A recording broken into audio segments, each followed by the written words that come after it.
Hello, you sexy people. It's your boy Proftrof, and we're back again with another video by Not Hood Nature, Casual Geographic, teaching us why we should be afraid of nature and animals. Okay, let's go. If you ever see an elephant with this on its face, you're probably going to die. It looks like a giant bird poop on him. This elephant is in must. Must is the time in a male elephant's life where his hormones go through the roof, causing a bull that is incredibly aggressive, extremely irritable. That is when they when they put their dicks inside of rhinos. Yes. Irritable and horrendously horny. Basically, it turns them into 13,000-pound teenagers. And must causes testosterone levels to shoot up 60 times higher than normal. It also causes them to smell like 1,000 goats in one room. That is a whole ass buffalo. Don't know what exactly causes must, but that's only because when they're in it, the elephants are too violent. If you look at this picture again, all 4 feet of this elephant are on the ground, and he has 2 trunks. The elephants are supposed to have only 1 trunk, so there is something in this picture that is a little sus. Yep, enough looking at the scientists to study them without the risk of being put in a history book. That stuff running down their face isn't sweat. It's a tar-like thing called taporin, which leaks from glands. Which is why an elephant that looks like this is one of the most homicidal thing God allows to live. Wait, they have a hole there? The reason is because female elephants are only in the mood once about every 5 years. Whenever there's a chance to get laid, all the male wait, so it's like with humans after you get married. Elephants in the area will start running fades with each other, sometimes to death. For about 2 weeks, they'll actively try to put each other out of commission just to have a shot. The bull elephants that lose and don't get a chance to mate will sometimes take out their anger by bullying baby elephants just to get their mother's attention. And in some parks with not enough females, bull elephants will go out of their way to CSI rhinos for no reason at all. Yeah. Yes, I told ya. 2 to 3 months, which means for 2 to 3 months they are the most dangerous and disrespectful thing on the planet. Every year? Oh my, hey, what happened with elephants being cute, big, fluffy? Down bad, and there's death stroking a rhino that just wanted directions to the watering hole. Death stroking it. I better not be looking at anus. I bet. There's literally no way this video isn't getting taken down. Well, if you're watching this, it means I haven't been banned yet. You probably want to know why this prolapsed anus has eyes. That is a soft shell. Yes. Specifically a Burmese peacock soft shell. Hey, I'm into these hentai tags, but seeing them like this. Thailand. Yes, the same op from Gumball. And yeah, their shell is soft, flat, and kind of rubbery feeling. The reason for the soft shell is because a light, flexible shell helps them move faster through the water and the muddy bottom of the lake, and even makes them faster on land. And because they were built for the water, they have long nostrils that work as a built-in snorkel. So looking like an uncircumcised trouser worm helps them breathe while still hiding in the water. And yes, turtles breathe air. I actually got into a legitimate argument about it last week. Like, bro had a degree in biomechanical engineering. And swore with his whole chest that turtles breathe water like fish. Anyway, this what the hell does biomechanical engineering have to do with turtles, though? Turtles been around for 144 million years, making it older than flowering plants. But this foreskin with a face is in danger, so there's a chance its contract might not be renewed. Especially since the biggest threat to its way of life is being traded in an East Asian food market. Which I can't say I understand, because it honestly looks like a 3rd grade dick joke that somebody accidentally gave life. What the hell? Spam me that video, and a lot of y'all thought that was some kind of bat or a sugar glider. Someone even asked me if it was a horrifically deformed flying squirrel. But I personally don't think it's any of those. A flying squirrel? What kind of squirrels you've seen, brother? I personally don't think it's any of those. I think that Pokemon was a Kalugo, and if you don't know what that is, don't feel bad.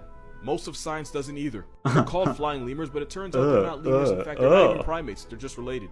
That weird cousin that only shows up every family reunion. Oh, nah. Oh, nah. Gorillas and, you know, us. This meth squirrel is basically its own thing. And thanks to that stretchy membrane called a patagium, the Kalugo can glide for well over 650 feet between trees. Couldn't really tell where this video was from, but its flying identity crisis is found in the rainforest of Southeast Asia. There's 2 flavors of this furry kite. You got the Sunda flying lemur and the Philippines flying lemur. But I cannot stress this enough, they're not lemurs. I'm not exactly sure what they are, but it isn't a lemur. My best guess is somebody got in God's studio and tried to draw bats strictly from memory, and this was the outcome. Also, they're tiny vegans that eat leaves, shoots. Oh, they're vegans. By far, their biggest op is the Philippines eagle, which claps them on an egregious level. But some bro, hey, what's up with the swagger of this eagle? Look at this man. Goddamn.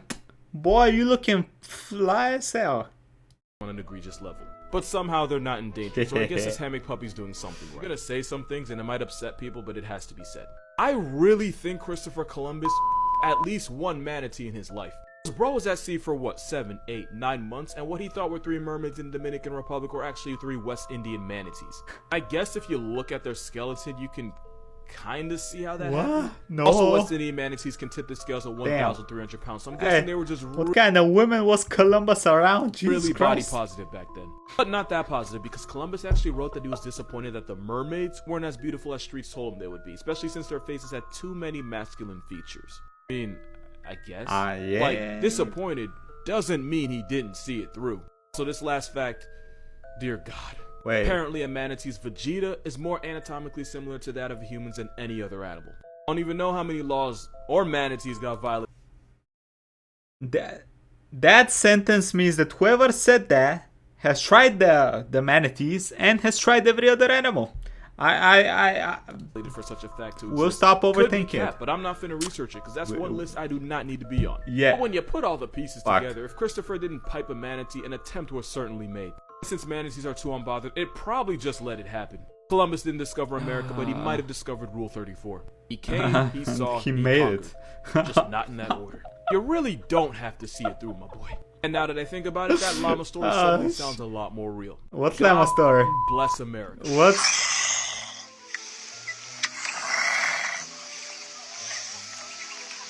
That's cute, really. It's adorable. But I bet I can find 3 animals No, that it's sound not. way worse. And just because No, I'm gonna it's make sure not. they're all from Australia. Number 1, there's 2 types of people in the world. There's the innocent and there's those who know what this outback bush bear sound like. On the outside, you see a teddy bear. That is until they open their mouth and you hear Satan's indigestion. Just in case at least one of you doesn't believe me.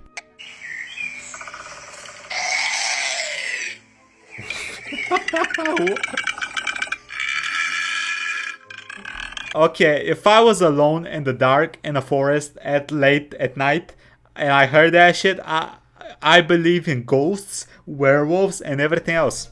You know, sometimes I think if koalas lived anywhere but Australia, they wouldn't be so out of line. Number 2 is the blue penguin, also known as the fairy that looks penguin. adorable. They're the smallest penguins in the world, and once a year they emerge from the ocean and nest under people's homes. It's all fun and games until you find out what a penguin trying to pipe sounds like. Ain't sweet.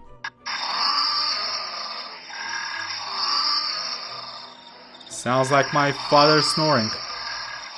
And number 3, I've personally slandered this housepawn 1,000 times. I'm gonna do it again, and y'all just gonna have to be okay with it. I would forgive everything, like literally everything about the cassowary.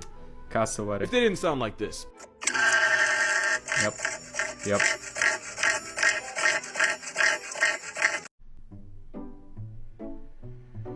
Oh, these are the Japanese monkeys. That's a hot tub in Japan, I'm pretty sure, right?